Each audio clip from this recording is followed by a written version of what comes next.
Hey guys, AngerBeast here bringing you some MP5 gameplay as Quickscoper, No Scoper, Grizz baby. No, I'm just messing with you.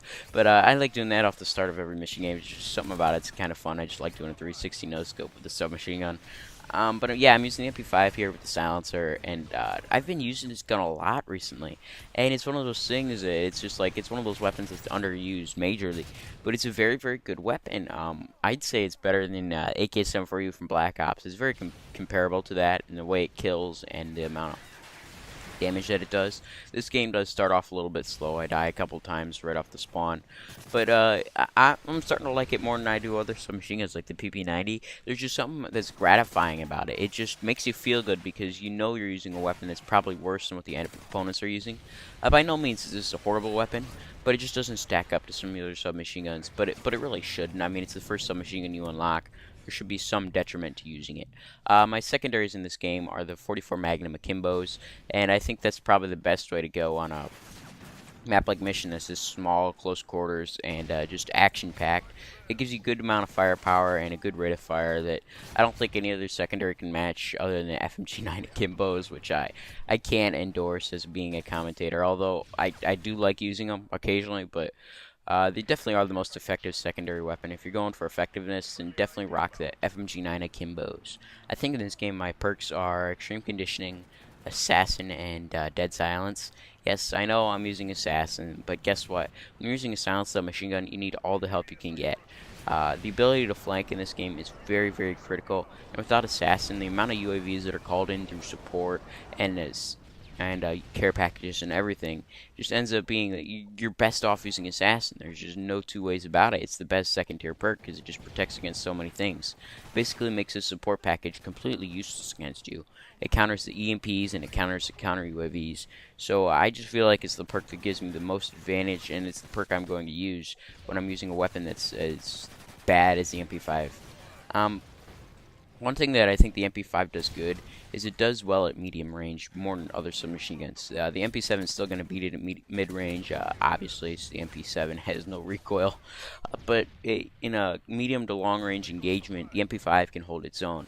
It has low recoil and it's got pretty good range on it too. And I think those two things combined make it a very, very good candidate for silencer. I think in this game I have the kick proficiency on, and I wouldn't run too much other than the kick because the weapon doesn't need a red dot sight.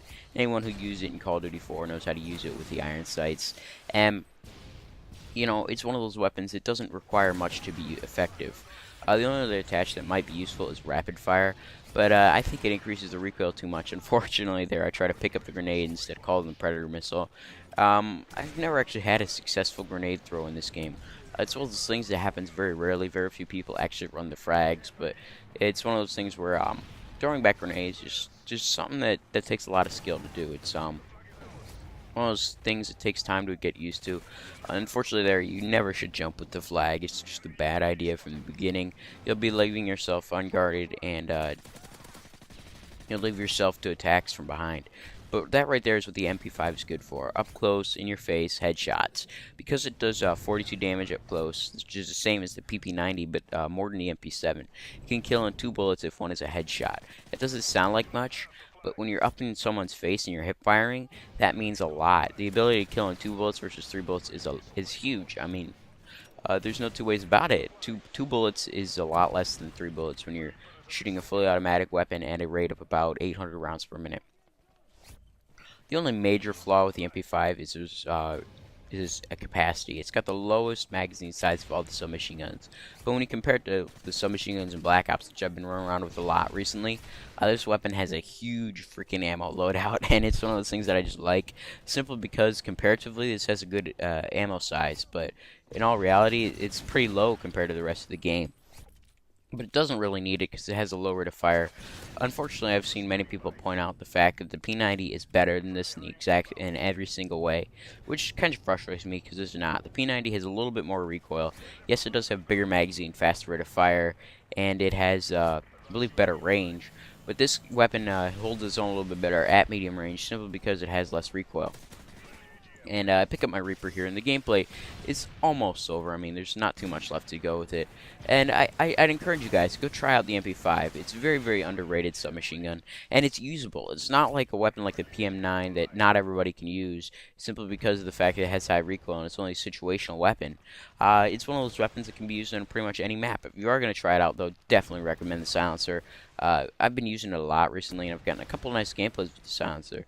And I think it just gives the weapon the best advantage that it can, because the silencer really gives it that advantage in close quarters gunfights that you don't really have with the weapon. Because if you can flank a person, you take them by surprise, and it's a lot easier to take them out. But overall, the MP5 is a very good submachine gun. You should definitely give it a try. I mean, I don't think it's used enough, and it adds a different playstyle to the game. But anyways, guys, the gameplay is over. It ends up being a 28-9 with the MP5. Not the best score, but definitely not the worst. Hope you guys enjoyed. I'm Angry Beast, and I'm signing out, and I will catch you guys in my next video as I get this epic Reaper kill.